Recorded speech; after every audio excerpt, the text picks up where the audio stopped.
Hi everyone! Welcome to Tangerine Planet, a place for kind thoughts, smart ideas, and a little sunshine for the world. Let's make a difference, one step at a time, together.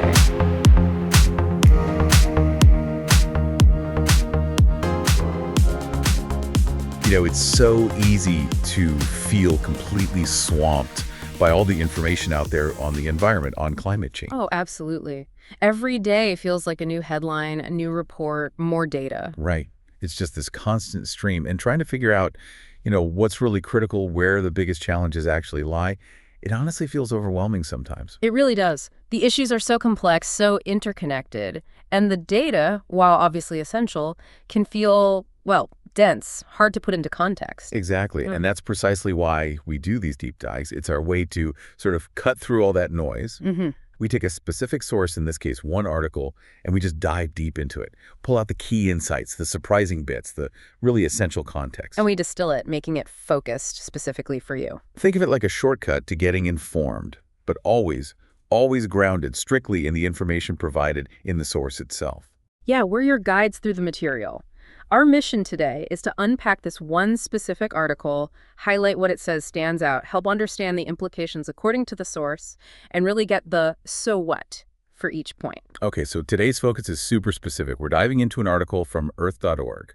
It was published back on January 9th, 2025. And the title really sets the stage, 15 Biggest Environmental Problems of 2025. That title gives us a really clear roadmap, doesn't it?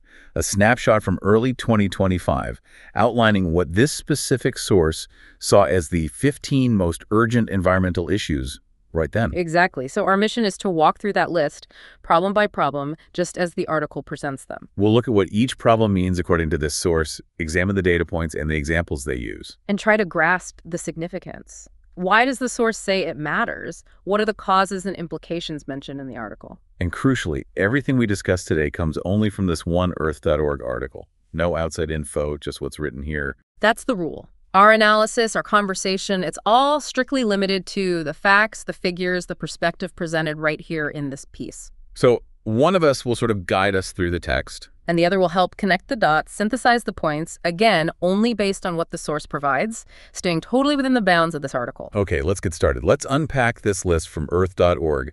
Where do they begin? What's problem number one? Right at the top, the article names global warming from fossil fuels. And it frames it immediately as undoubtedly one of the biggest environmental problems of our lifetime. Okay, so the big one. And does the source provide data to back that up right away? It does. It jumps straight into some really stark figures, giving a sense of the recent warming trend leading up to 2024. Yeah. It mentions, several consecutive record-breaking months, the hottest ever summer, the hottest single day on record, all happening just before 2024. And then it confirms 2024 was the hottest year in recorded history. The source is very specific. It says the global average temperature in 2024 was 0.12 degrees Celsius higher than 2023. Which was already the record holder before that, right? Exactly. And here's a really critical point the article highlights, that global average temperature in 2024, it hit 1.60 degrees Celsius above pre-industrial levels. 1.6 degrees. Yeah. And the article explicitly states this makes 2024 the first calendar year to actually cross that 1.5 degrees Celsius threshold we hear so much about. That's a huge milestone, and not in a good way. No, not at all. And the source puts this 1.6 figure in context, noting it caps off a decade, 2015 to 2024, where literally every single year was one of the 10 warmest ever recorded. And the article attributes this directly to human activity. Unequivocally. It also points to the greenhouse gases themselves, the concentrations of CO2, methane, and nitrous oxide in the atmosphere.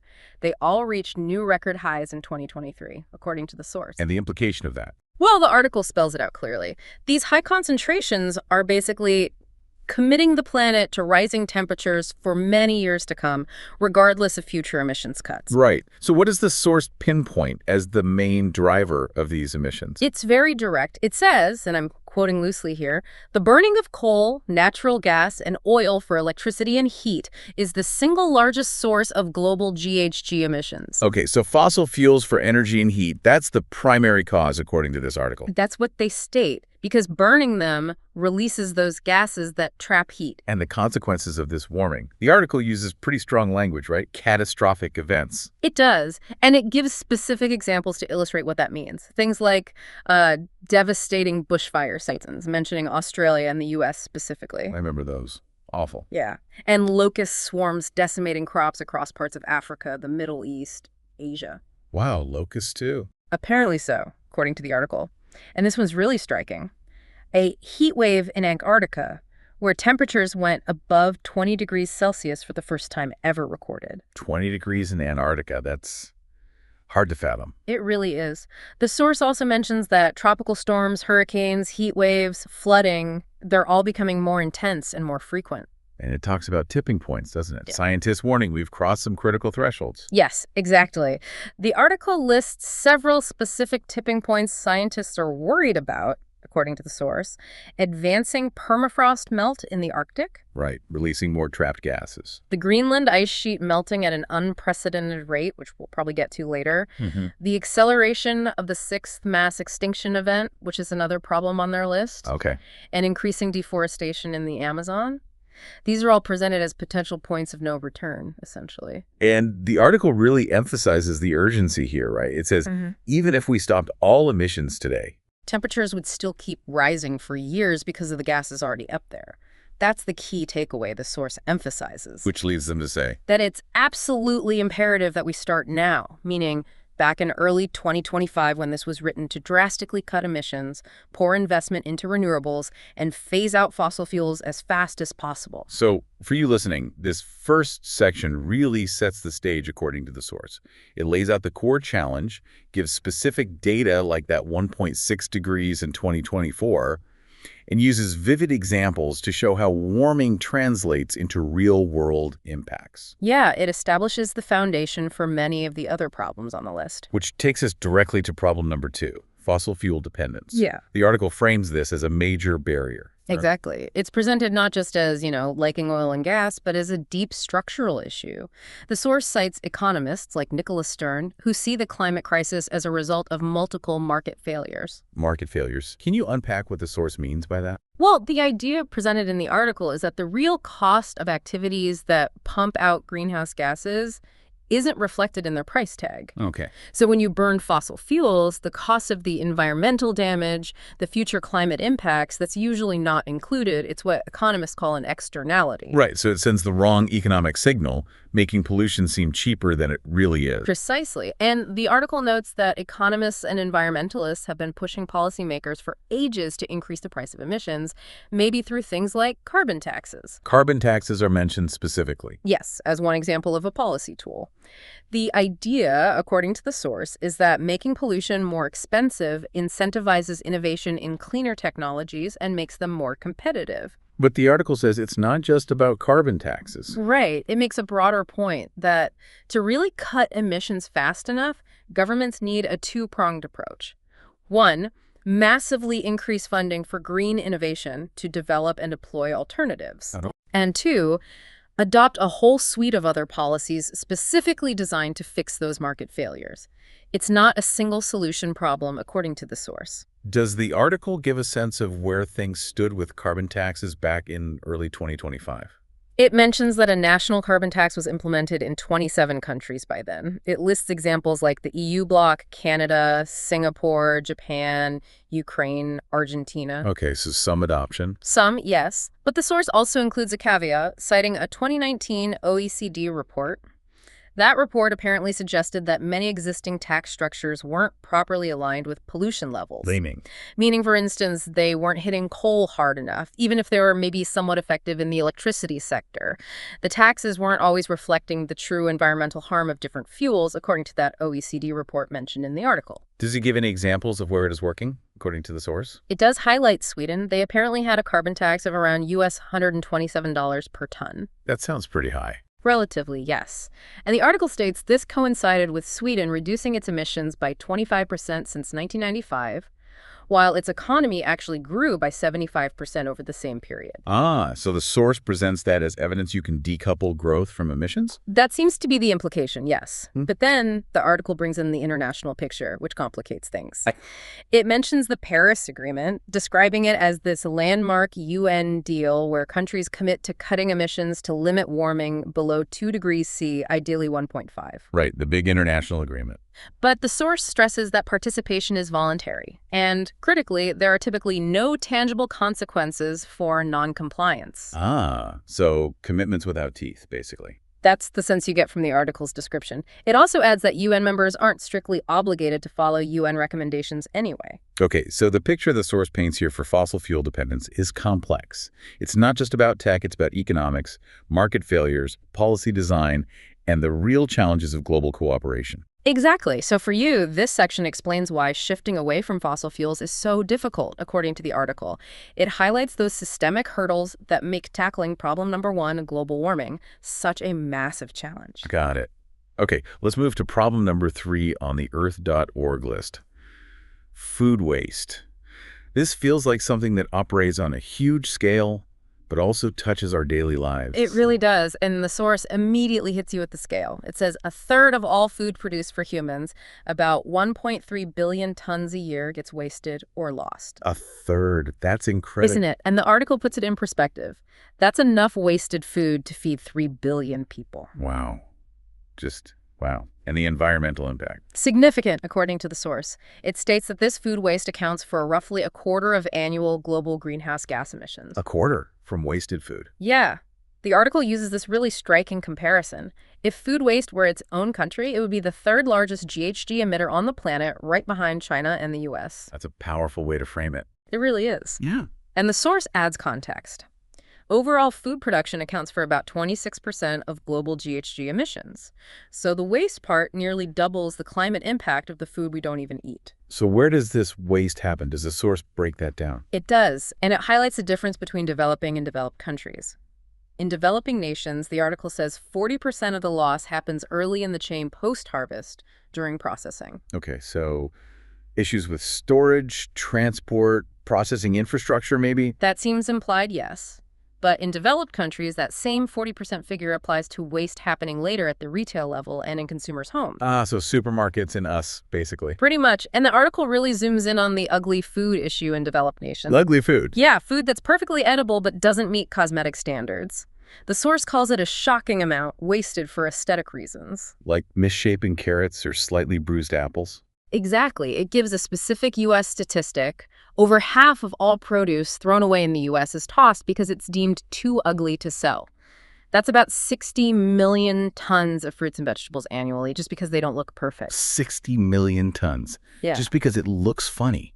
That's madness. It really highlights the role of consumer expectations and retail practices, doesn't it? So for you, this problem shows a clear link between large-scale environmental impact and behaviors both individual and commercial that could potentially be changed according to the source's presentation. Okay, moving on.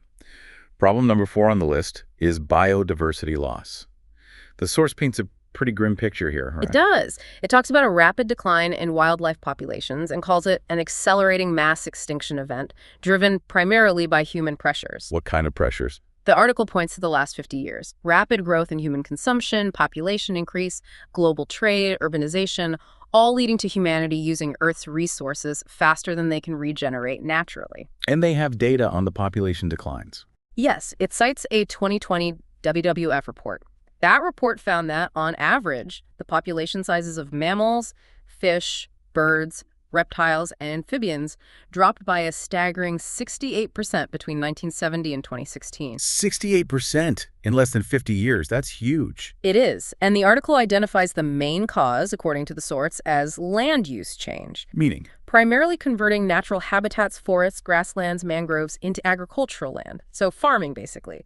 This ties back directly to what the source said about agriculture and deforestation. Are other specific threats mentioned? Yes, the illegal wildlife trade gets a mention. The source says it significantly impacts species like pangolins, sharks, and seahorses. It notes pangolins are critically endangered, largely due to this trade. Right. And the accelerating mass extinction part. The article cites a 2021 analysis finding that the sixth mass extinction is indeed speeding up. It gives a terrifying statistic.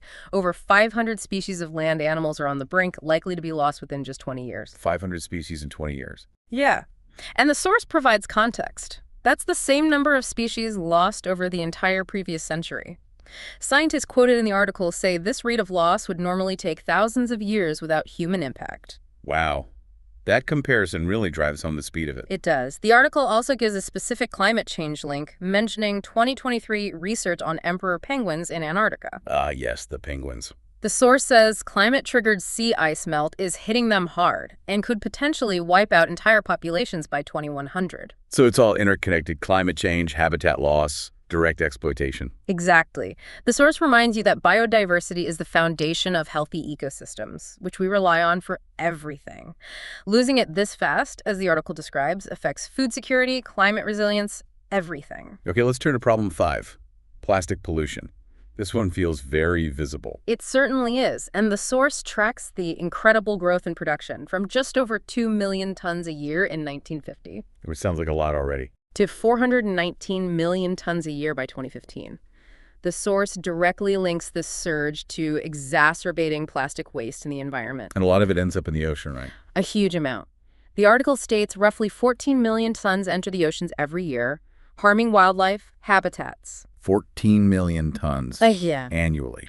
And the projections are worse. The source says if we don't take significant action, it could grow to 29 million metric tons per year by 2040. Doubling. Pretty much. And if you count all the plastic, including microplastics, the cumulative total in the ocean could hit 600 million tons by 2040, according to the source. That's just hard to even visualize. And recycling doesn't solve it. Not even close, according to the article. It states that a shocking 91% of all plastic ever made has not been recycled. 91%. So most of it is still out there somewhere. Exactly. And the source adds that plastic takes around 400 years to decompose. So it's sticking around for generations. The article mentions long-term effects. It basically says we don't know the full extent. It uses the phrase, no telling what the irreversible effects will have on the environment in the long run. A real sense of unknown consequences. Are there efforts to tackle this internationally? Yes. The article mentions the UN started a process back in 2022 to create a legally binding international treaty on plastic pollution. A binding treaty sounds promising. How is that going by early 2025? Well, the source reports on the 5th round of negotiations held in South Korea in November 2024. The goal was to finalize a framework covering waste, production, design, the whole life cycle. Yeah. They ended without agreement. The article quotes the UNP head saying there was persisting divergence in critical areas and they needed more time. Negotiations were adjourned to 2025.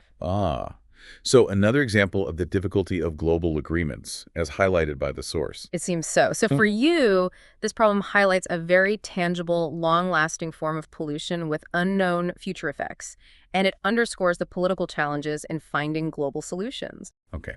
Problem number 6, deforestation. We touched on this with biodiversity loss, but the source gives it its own focus. The rate sounds alarming. It really does. The article uses a very vivid stat. Forests the size of 300 football fields are cut down every single hour. Every hour, that's relentless. And the projections based on that rate. The source suggests by 2030, we might only have 10% of the world's forests left. And if it continues, they could potentially be gone entirely in less than 100 years. Gone entirely. That's unthinkable. Where is it happening most, according to the article? It names the top 3 countries for deforestation rates as Brazil, the Democratic Republic of Congo, and Indonesia. And gives specifics on the Amazon. It does. Calls it the world's largest rainforest, 6.9 million square kilometers, 40% of South America, home to maybe 3 million species. Incredible place. But the source notes that despite protection efforts, legal deforestation is rampant. About 1/3 of all tropical deforestation globally happens in Brazil's Amazon alone, 1.5 million hectares cleared every year. And the main reason for this clearing, according to the source? Again, it points squarely at agriculture. Clearing land for livestock grazing or for cash crops like sugarcane and palm oil. So it's mostly about food and commodity production. Primarily, yes, according to this article. It also reminds us of forests' vital functions beyond just carbon storage. Like what? preventing soil erosion. The source explains how tree roots bind the soil, stop it washing away, and help prevent landslides. Right, another crucial ecosystem service. So for you, deforestation isn't just about losing trees or CO2 sinks. The source highlights its impact on climate, soil stability, biodiversity, all interconnected. Precisely. Problem 7, air pollution.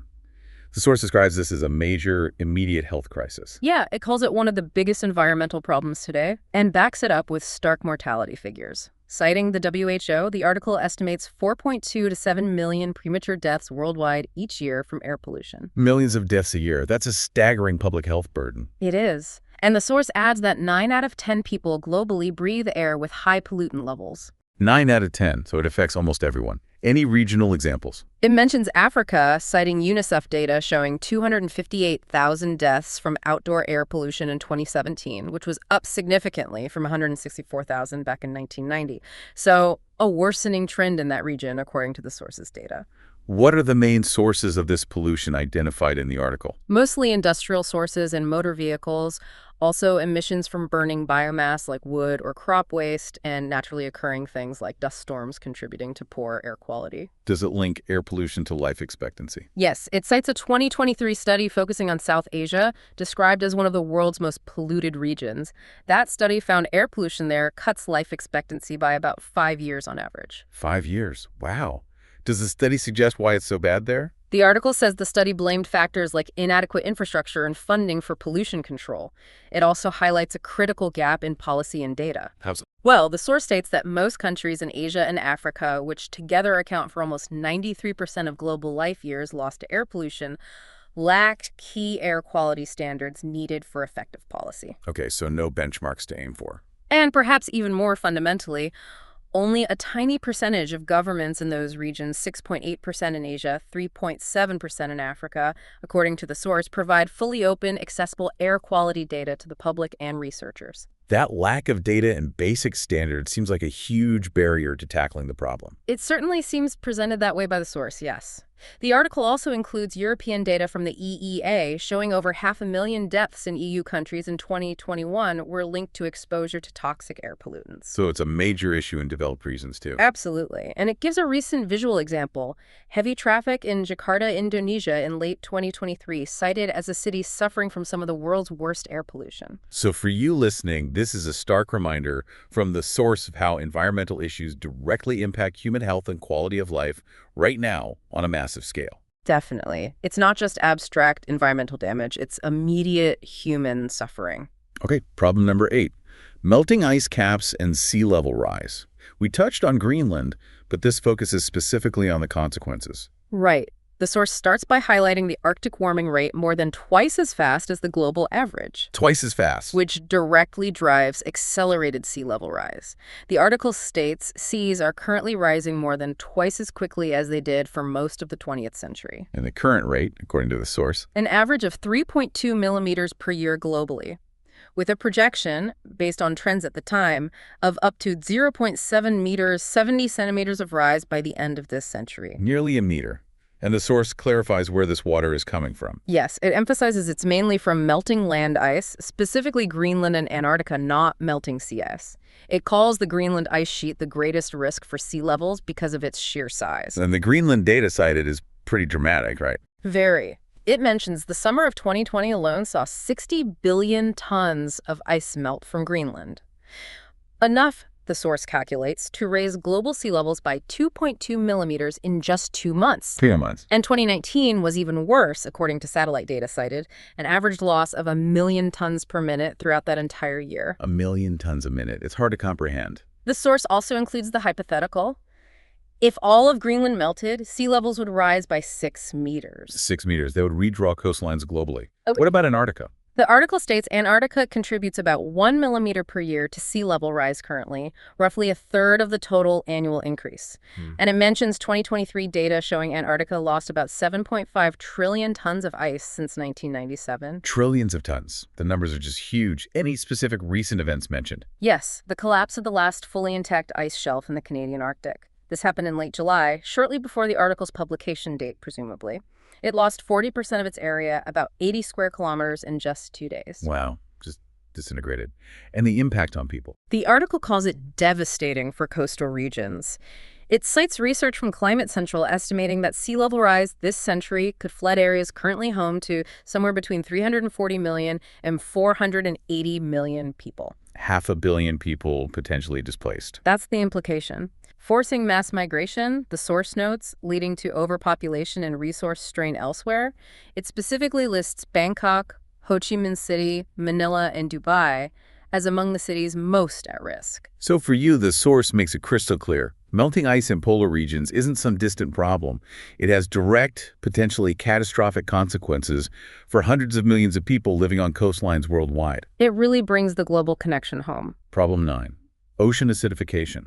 This is about the chemistry of the oceans changing. Exactly. The source explains it's caused by the oceans absorbing excess CO2 from the atmosphere, about 30% of what we release, it says. So as atmospheric CO2 goes up from burning fossil fuels or wildfires, the oceans absorb more, and that changes their chemistry, making them more acidic.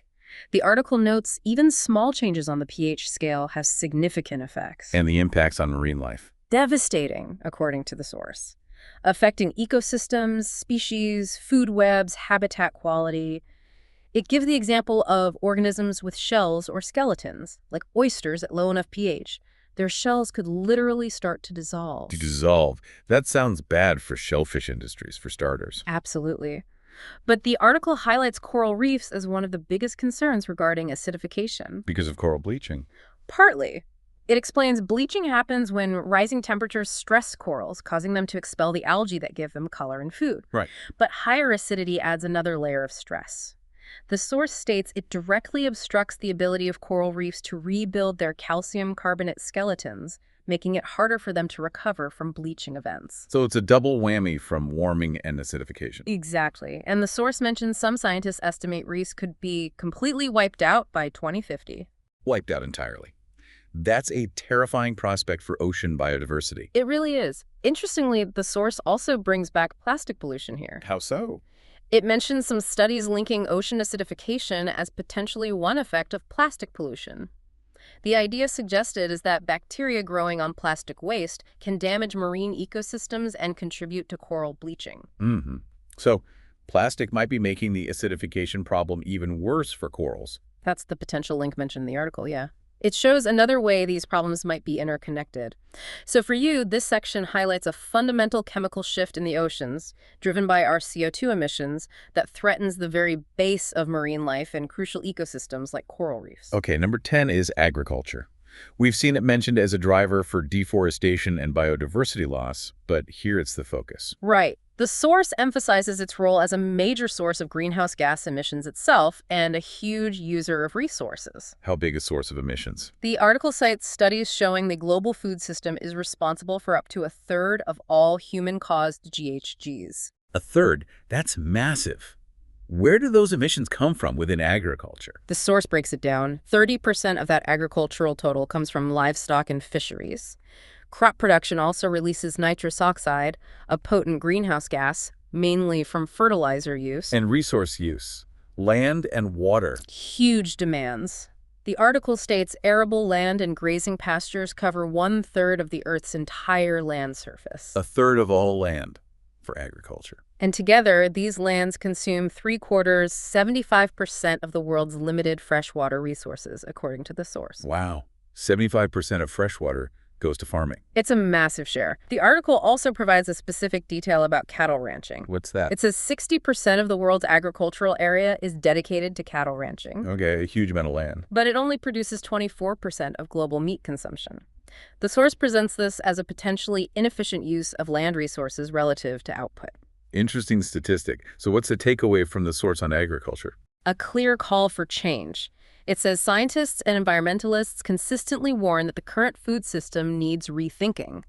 It suggests switching to more sustainable farming methods and adopting more plant-based diets would dramatically cut agriculture's carbon footprint. So for you, this highlights how our food choices, what we eat, how it's produced, connect directly to major global impacts like emissions, land use, and water consumption, according to the article. It really draws that link clearly. Problem 11. Soil degradation. This sounds fundamental. It really is. The source explains the importance of soil organic carbon, or SOC. It's the carbon stored in soil, taken from the atmosphere by plants. Right, soil is a carbon sink. Exactly. Healthy soil needs at least 3–6% organic matter to function well, but the article says globally levels are almost everywhere much lower than that ideal. And how much soil is degraded? The source cites the UN. About 40% of the planet's soil is degraded. 40%. What does degraded mean here? The article defines it as losing organic matter, having its structure damaged, and declining in fertility.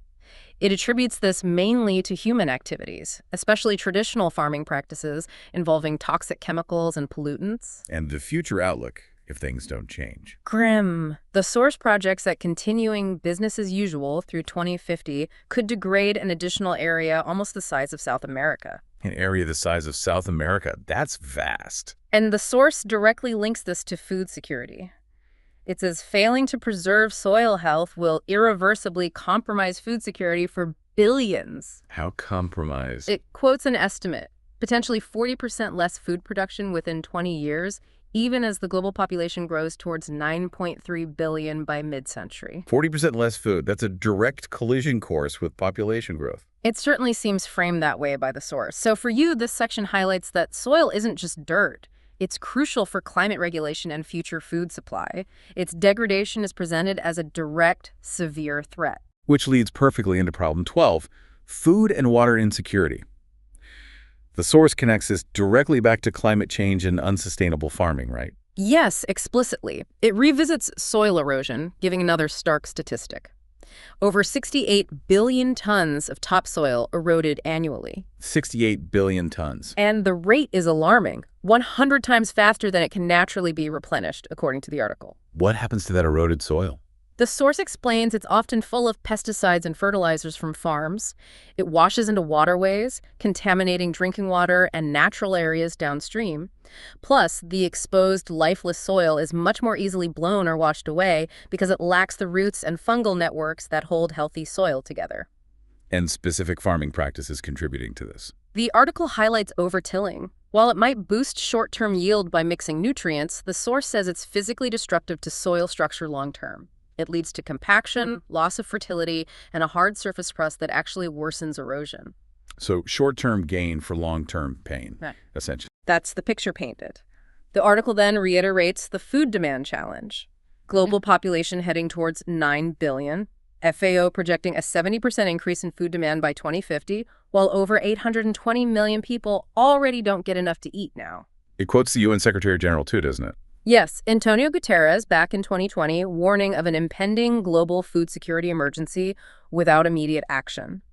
The source says he urged countries to rethink food systems and promote sustainable farming. And then there's water security. Equally concerning, based on the source's data, only 3% of Earth's water is fresh water, and 2/3 of that is frozen or unavailable. So a tiny usable fraction. Right, leading to 1.1 billion people lacking access to water now, and 2.7 billion facing scarcity for at least 1 month a year. And the specific projection for 2025 itself. This is really striking, given the article's publication date. It projects that by 2025, the year it was written in, 2/3 of the world's population may face water shortages. 2/3 facing water shortages that year. That's incredibly immediate and severe.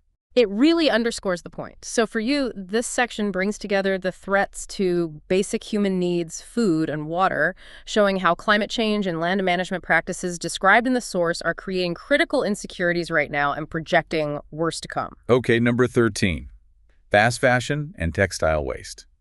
This focuses on a specific industry's footprint. A massive footprint, according to the source. It states the fashion industry accounts for 10% of global carbon emissions. 10% from clothes. Yeah.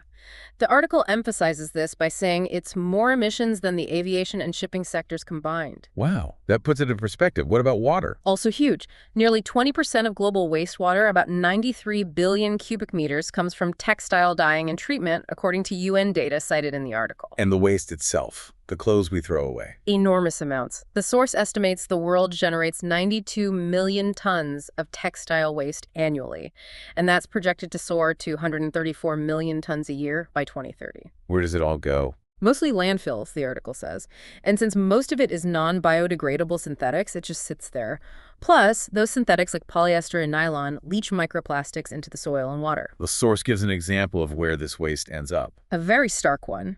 Chile's Atacama Desert. It describes it as a dumping ground for millions of tons of unwanted clothes arriving from Europe, Asia, the Americas. Millions of tons in the desert. According to Chilean customs stats cited in the article, 46 million tons were dumped there in 2023 alone, just left to rot. 46 million tons. In 1 year. In one place. That's hard to picture. And the source links this too. Directly to the ever-expanding fast fashion business model. Cheap, low-quality clothes produced quickly for rapidly changing trends, designed to be disposable. Are there industry efforts to change? The article mentions the UN Fashion Industry Charter for Climate Action, where signatories commit to net zero by 2050. But it pointedly adds, the majority of businesses around the world have yet to address their roles. So, commitments from some, but maybe not enough widespread action yet, according to the source. That seems to be the assessment. For you, this problem really connects consumer habits and specific industry models to huge global issues: waste, water pollution, microplastics, and significant climate emissions. Problem 14, overfishing. Depleting fish stocks faster than they can recover. Yes, and the source highlights our reliance. Over 3 billion people globally depend on fish as their main protein source. 3 billion. And about 12% of the world's population relies on fisheries somehow, with 90% of those being small-scale fishers. What's driving the overfishing, according to the article? Two main things. Increased consumption, we eat about twice as much fish per person now compared to 50 years ago, and population growth, 4 times as many people now as in the late 1960s. More demand, basically. How bad is the depletion? The source states that 30% of commercially fished waters are classified as overfished, meaning the stock is being removed faster than it can reproduce. 30%. And the consequences. The article lists several: increased algae blooms, destruction of fishing communities that depend on those stocks, ocean litter from fishing gear, and contributing to high rates of marine biodiversity loss, linking back to problem 4 again. Are there policy efforts mentioned? Yes. UN Sustainable Development Goal 14 aims for sustainable fish stocks, but the source says this requires much stricter regulations than currently exist. Any specific regulations mentioned? It highlights a World Trade Organization deal from July 2022 that banned harmful fishing subsidies. Subsidies, like governments paying fishing fleets. Exactly. Subsidies for fuel, gear, building new boats. The source calls them a huge problem because they incentivize overfishing by making it artificially cheaper. The WTO deal was seen as a historic step to curb this. Okay, so overfishing impacts ecosystems, biodiversity, food supply, and livelihoods, driven by our demand, as laid out by the source. A clear chain of cause and effect described there. And finally, problem 15. Cobalt mining. This one sounds different related to green tech. Exactly. The source calls it the defining example of the mineral conundrum in the renewable energy transition. Mineral conundrum. Yeah. Cobalt is key for EV batteries, so demand is surging as we try to decarbonize. But mining it comes with big problems. Where does most cobalt come from? The Democratic Republic of Congo, DRC, is the world's largest supplier. The article estimates up to a fifth of the production there is from artisanal miners individuals, often working by hand in dangerous conditions. And the problems associated with it. The source mentions dangerous workers' exploitation and serious environmental and social issues. What are the environmental issues specifically? Well, the mining regions in southern DRC also have uranium deposits. Scientists cited in the article know high radioactivity levels there. Radioactivity, it's a serious health risk. Definitely. Plus, the mining process itself often produces pollution that leaches into rivers and water sources. And the dust from crushing rock causes breathing problems for nearby communities, according to the source. So, this final problem, highlighted by the source, shows you the flip side of the green transition. Getting the materials we need for things like EVs can have its own significant environmental and social costs. It really underscores the complexities involved. It's not always a simple switch. Okay, so that's the list of 15 problems from the Earth.org article. A pretty sobering catalog covering everything from climate fundamentals to waste, resources, and even the challenges within solutions. It's a broad and interconnected set of issues they lay out. But the article doesn't just leave it there, right? It does offer some suggestions for individual action. It does. It pivots to a section, how can I contribute to a more sustainable planet? What does it suggest? Well, it lists several categories of actions. First, vote for climate action, supporting candidates and policies, staying informed politically. Makes sense. What else? Reduce your carbon footprint, conscious choices. Well. Using renewables if possible, conserving energy at home, choosing public transport or carpooling, recycling, composting. The standard individual actions, basically. Pretty much. Then, support environmental organizations joining forces, donating time or money. Okay. Embrace sustainable habits is another category. Things like cutting down single-use plastics, choosing eco-friendly products, shifting towards a more plant-based diet. Linking back to the agriculture and food waste points. Exactly. And opting for sustainable fashion and transport. Metals. Be vocal, engage, and educate others. Spreading awareness, sharing information like this, trying to inspire action in your own circles. Using your voice. And finally, stand with climate activists, attending protests, joining online campaigns, amplifying the voices, pushing for bigger changes. So these are presented by the source as concrete steps you, the listener, can take to respond to the problems they've outlined. Yes, it frames them as ways individuals can participate, offering a path from understanding the issues to potentially being part of the solution, according to the article's perspective. Right. Well, that was definitely a deep dive into this one specific source, the Earth.org article, 15 Biggest Environmental Problems of 2025. We've walked through their list, explored the data points they presented from early 2025, the examples they used, and how they showed these challenges are often interconnected. Yeah, from global warming and fossil fuel dependence right through to biodiversity loss, resource insecurity, pollution like plastics and air pollution, and even those complex issues around materials like cobalt needed for the energy transition. Our goal, remember, was just to give you a clear, detailed overview based only on what this particular article presented. A structured way to understand the specific snapshot of environmental concerns as seen by Earth.org at that specific moment in time. Hopefully it helps you feel a bit more informed about the perspective laid out in this source. And as we wrap up, we want to leave you with a final thought to chew on, a question drawn directly from the source material we've explored. Think about the real sense of urgency conveyed in this article. For example, that stark data point, according to their reporting, that the 1.6 degrees Celsius warming mark was already crossed back in 2024. Or that specific, very near-term projection that 2/3 of the world's population might face water shortages by 2025, the very year the article was published.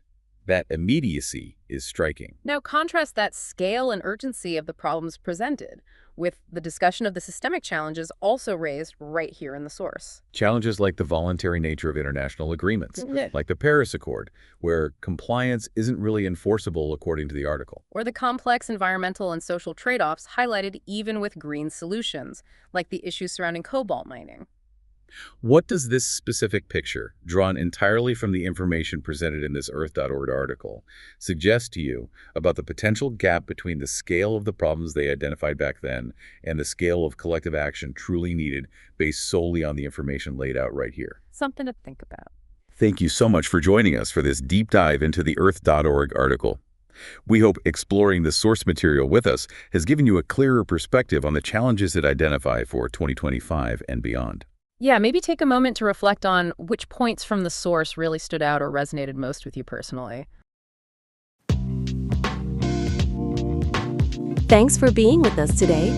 Don't forget to like, share, subscribe, and tap the bell to keep the good vibes going. Let's join into healing our little world one step at a time, together. And all this is Tangerine Planet. Until next time.